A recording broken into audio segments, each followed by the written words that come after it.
Eu quero convidar a igreja a abrir as suas Bíblias em Apocalipse, capítulo de número 16. Vai ter Apocalipse sim. Amém? Apocalipse, verso 16.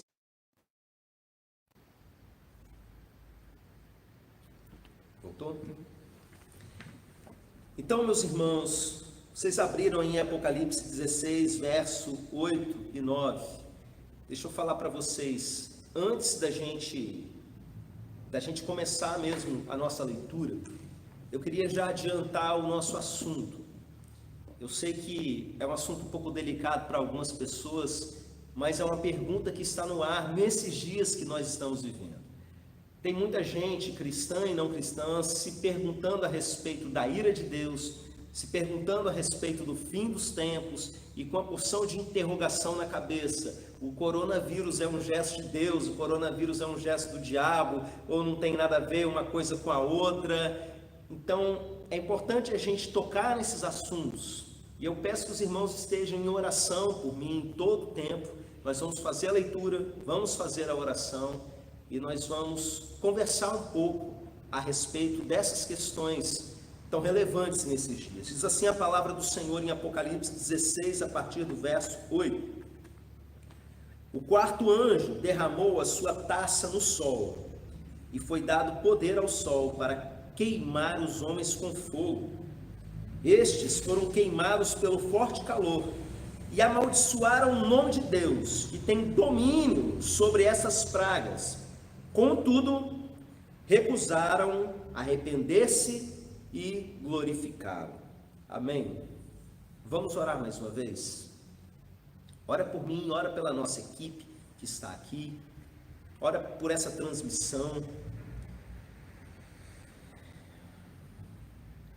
Espírito Santo de Deus, que a tua voz seja ouvida nesse momento por todos nós, que o Senhor fale, o Senhor é o meu dono e que nada em mim venha impedir o que o Senhor tem para dizer, que eu seja um canal de comunicação e que a internet funcione também como canal de comunicação nesse momento e que a gente consiga chegar e cumprir a tarefa até o final desse culto, em nome de Jesus, amém. Irmãos, antes de eu entrar nesse texto propriamente dito, eu quero comentar com os irmãos um pouquinho a respeito dessa temática.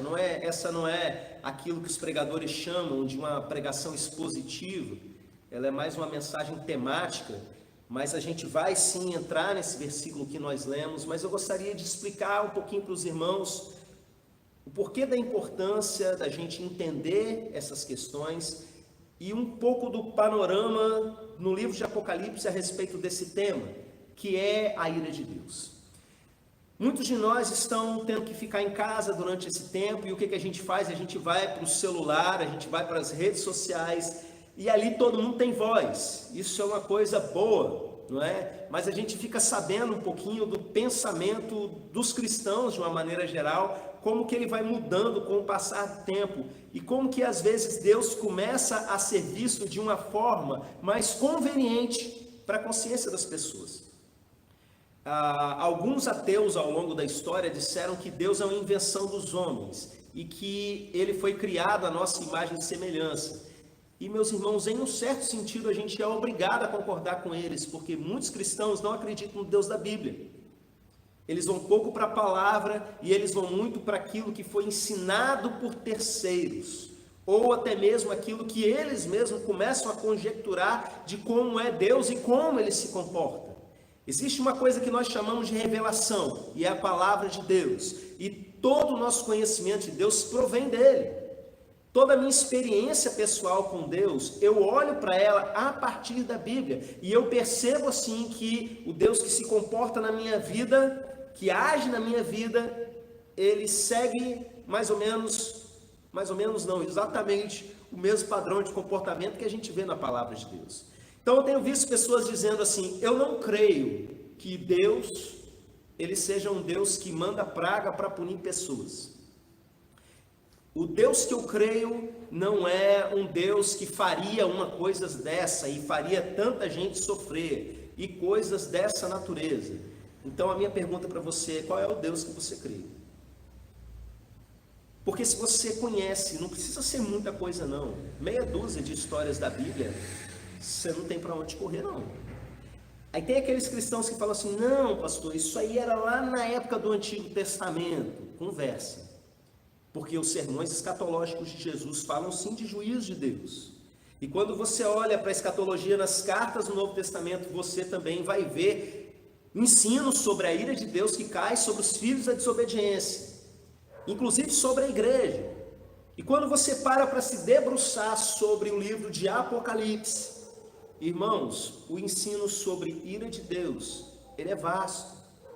E fala assim que Deus, ele envia coisas sobre a terra para destruir aqueles que destroem a terra. Está lá em Apocalipse 11, verso 18. A ira de Deus vem para destruir os que destroem a terra. E isso não tem a ver com ser mal ou ser bom, meus irmãos. Tem a ver com ser soberano sobre todas as coisas. A gente muitas vezes quer olhar para Deus com o olhar humano.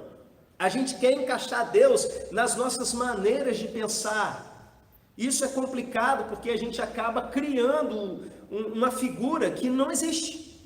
E nesse tipo de Deus, eu tenho que dizer que eu também sou ateu, porque ele não é o Deus da Bíblia. Eu creio no Deus da Bíblia. E o Deus da Bíblia, ele faz coisas que são incompreensíveis. E que eram incompreensíveis algumas coisas lá para o homem da antiguidade. E para a gente, o homem moderno, continua sendo incompreensível muitas vezes. E o fato de você não conseguir compreender como ele faz e os propósitos dele, não quer dizer que ele deixe de ser Deus. Quer dizer simplesmente que você não entende nada. Onde é que você estava quando os fundamentos da terra foram criados, como ele diz lá, né, para Jó? Onde é que você estava quando ele criou o monstro marinho? Você nem sabe que o monstro marinho existe. A gente precisa aprender a reconhecer a nossa insignificância diante de temas tão gigantescos. Porque quando a gente vê, por exemplo, uma situação trágica como essa que está acontecendo, nós, pecadores humanos carnais limitados, com uma visão extremamente temporal e secular, a gente consegue ver resultados positivos. Eu conversava com o meu irmão mais velho recentemente, e ele falando assim: como eu queria que as empresas já tivessem liberando seus funcionários para trabalhar em casa há tanto tempo, ia economizar tanto, ia preservar tanto, né, as pessoas, não ia precisar tanto de ônibus, os patrões fazendo isso a contragosto. Ele falou assim para mim: como eu queria que as igrejas já tivessem transmitindo culto online há muito tempo. Eu achei graça de um vídeo, o pastor Samuel Breguês, amigo nosso, postou, acho que foi no domingo, ele falando: agora fechou a igreja, esses pastores aí que não tem tempo para a família, vão ter que ficar trancados em casa com a família, que a igreja está fechada, e rindo de se acabar ali, né? Eu achando graça daquilo. A missionária, que não era capaz nem de ganhar o marido para Jesus, agora está lá em casa trancada com ele. E não é verdade. E não é verdade que a gente, na nossa limitação, a gente consegue enxergar coisas positivas. Entenda, Deus sabe de todas as coisas, ele não é pego de surpresa. E ele continua sendo o Senhor da história. E quando a gente fala de ira de Deus, a gente precisa ter esse entendimento. O texto que nós lemos está no capítulo 16, presta atenção. Capítulo 16 de Apocalipse. As pragas estão começando, se não me engano, lá desde os 5 ou dos 6. Coisas terríveis acontecendo sobre a humanidade o tempo todo. Os cavaleiros do Apocalipse foram ali liberados. E meus irmãos, uma coisa me chama a atenção em cada uma dessas pragas, e eu quero dizer para vocês: você entender isso, você vai entender um pouquinho do que é a soberania de Deus nessas situações. Quando uma tragédia é liberada sobre a terra, seja numa ação diretamente que você vê anjos ou figuras demoníacas ali presentes, como no caso daqueles gafanhotos, não é? Ou como coisas que são totalmente acima disso, a gente vê que Deus está por trás. Mas cada uma dessas situações, o que acontece no céu da presença de Deus? Lamento, choro, pessoas com pena do que está acontecendo na terra, a comemoração, meus irmãos, maior do que qualquer torcida de futebol. Porque se você for olhar, por exemplo, nesse capítulo 16 mesmo, quando fala de feridas abrindo no corpo das pessoas que estavam adorando a besta, quando começa a ser dito que as águas foram feridas e foram transformadas em sangue, tanto as do mar quanto as dos rios, e os peixes começam a morrer, meus irmãos, o que acontece é comemoração na presença de Deus. E eles dizem que justos e verdadeiros são os juízes de Deus, os juízos de Deus. Os atos de justiça de Deus são justos. Então, desde lá das primeiras pragas, você vê aquelas canções lindas do Apocalipse, vai ver em que elas estão relacionadas. Acabou de acontecer uma grande tragédia na terra, e o que eles dizem? Amém! Ou seja, que assim seja. Finalmente chegou a hora. Você sabe por quê? Pode parecer muito estranho essas coisas que eu estou falando para vocês, mas eu quero que você entenda um pouquinho o que nós estamos vivendo no mundo e o que a igreja que recebeu primeiramente esse texto estava vivendo.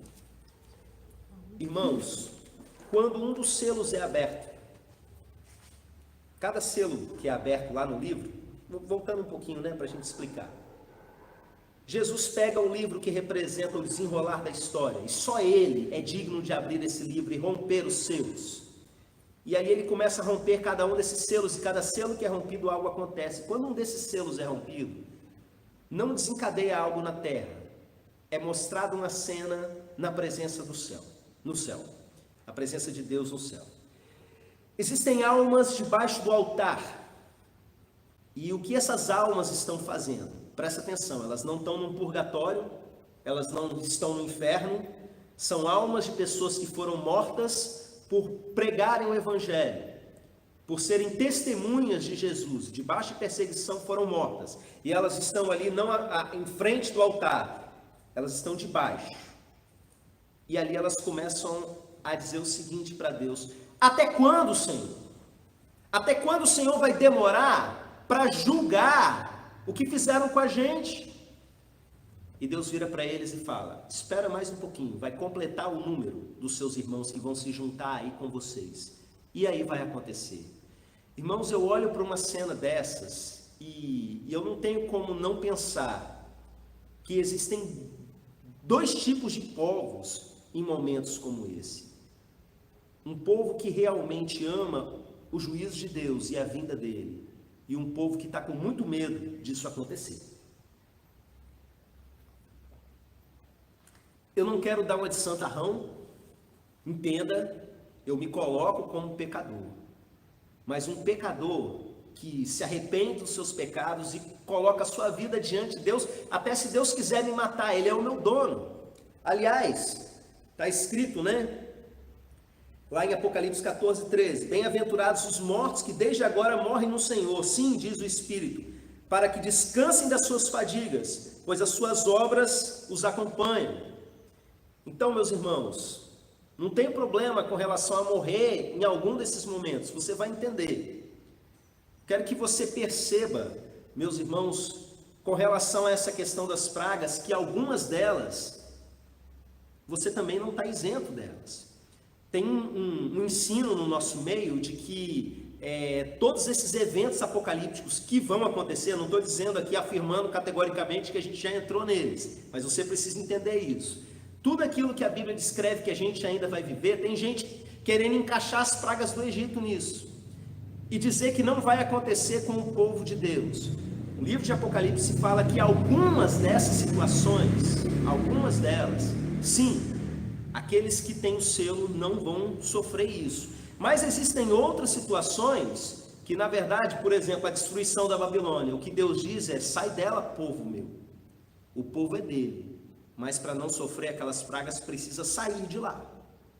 E existem coisas, meus irmãos, vou dar um exemplo para vocês.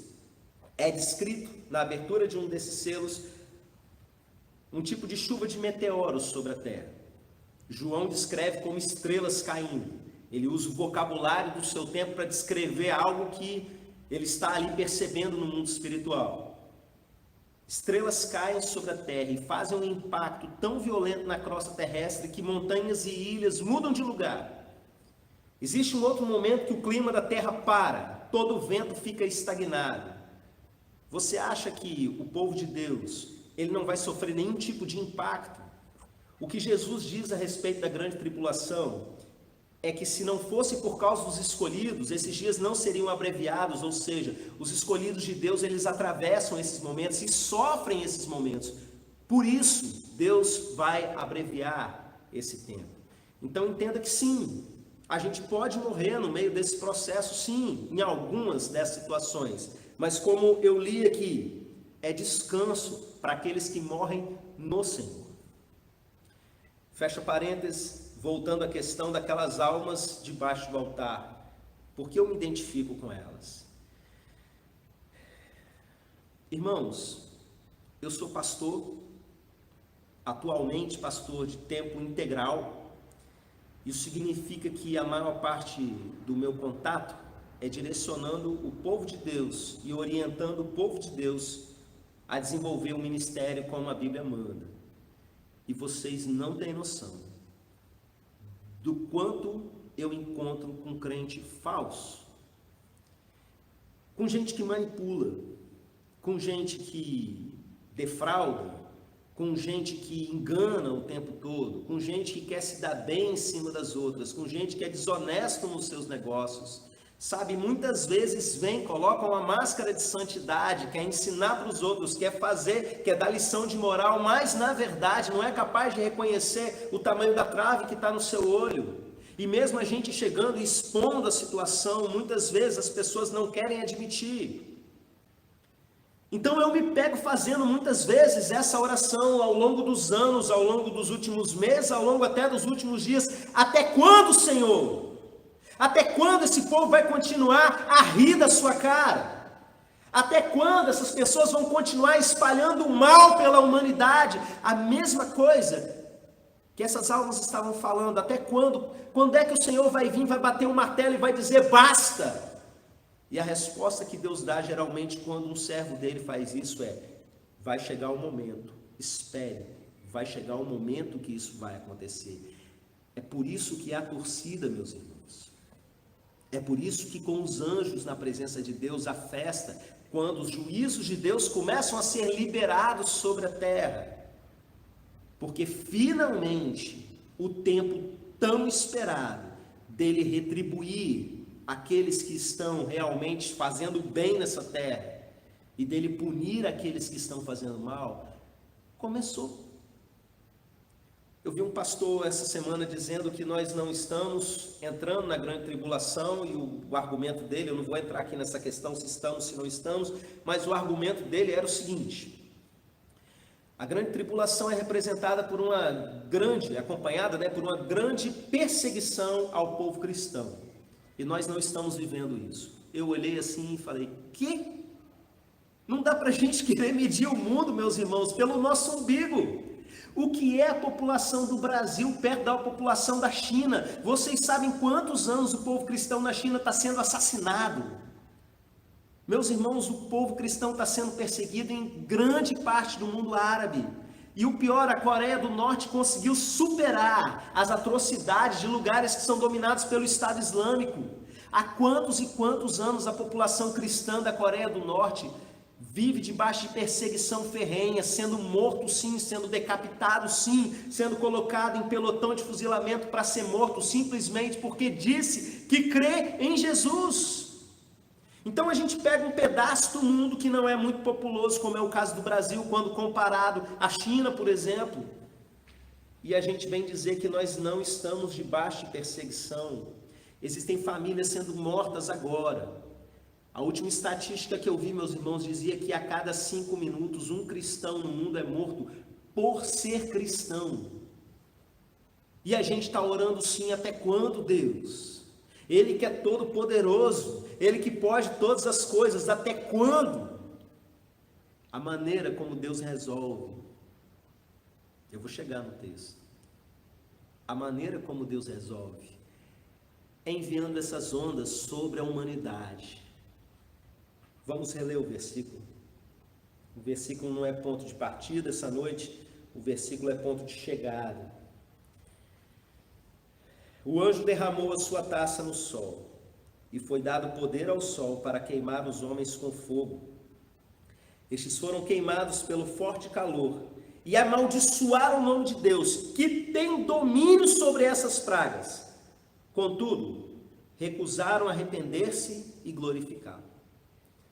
Lendo esse texto, meus irmãos, a percepção que nós temos é que cada onda de prova que Deus manda sobre o mundo é uma oportunidade para que a humanidade se arrependa e o glorifique. E cada uma dessas, como eu disse antes, aqui já é o 16, já aconteceu muita sorte de desgraça ou azar de desgraça, chame do que quiser. E isso aqui do sol queimando as pessoas é mais um. Então, cada uma dessas coisas que acontecem, nós temos oportunidade de nos arrepender de algo. E quando eu digo arrependimento, eu estou falando no sentido bíblico. Metanoia, a palavra grega que é traduzida para a gente como arrependimento, que significa mudança de mentalidade.